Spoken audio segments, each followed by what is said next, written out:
உதகை கொடைக்கானலுக்கு வரும் சுற்றுலா வாகனங்களுக்கு இ பாஸ் நடைமுறை இன்று முதல் கட்டாயமாக்கப்பட்டுள்ளது.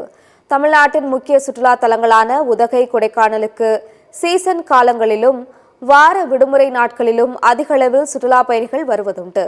இதனால் கடும் போக்குவரத்து நெரிசல் ஏற்பட்டு பல மணி நேரம் மலைச்சாலைகளில் வாகனங்கள் அணிவகுத்து நிற்பது வழக்கமாகி வருகிறது. இவற்றை தவிர்க்கும் வகையிலும் சுற்றுச்சூழலை பாதுகாக்கவும் இன்று முதல் உதகை கொடைக்கானலுக்கு வரும் சுற்றுலா வாகனங்களுக்கு இ பாஸ் நடைமுறை கட்டாயமாக்கப்பட்டுள்ளது. அதன்படி இன்று முதல் ஜூன் மாதம் இறுதி வரை வார நாட்களில் 6000 வாகனங்களும், சனி ஞாயிறு வார விடுமுறை தினங்களில் தினசரி 8000 வாகனங்களுக்கும் மட்டுமே அனுமதி அளிக்கப்படும். இதேபோல் கொடைக்கானலுக்கு முன்கூட்டியே இ பாஸ் பெற்றவர்கள் மட்டுமே அனுமதிக்கப்படுவார்கள் என்ற புதிய நடைமுறை இன்று முதல் அமலுக்கு வந்துள்ளது. வார நாட்களில் 4000 வாகனங்களுக்கும் வார இறுதி நாட்களில் 6000 வாகனங்களுக்கும் இ பாஸ் வழங்கப்பட உள்ளது. மருத்துவ சேவை வாகனங்கள், உள்ளூர் வாகனங்கள், விவசாய பொருட்களை ஏற்றிச் செல்லும் வாகனங்களுக்கு இ பாஸ் பெறுவதில் விலக்கு அளிக்கப்பட்டுள்ளது.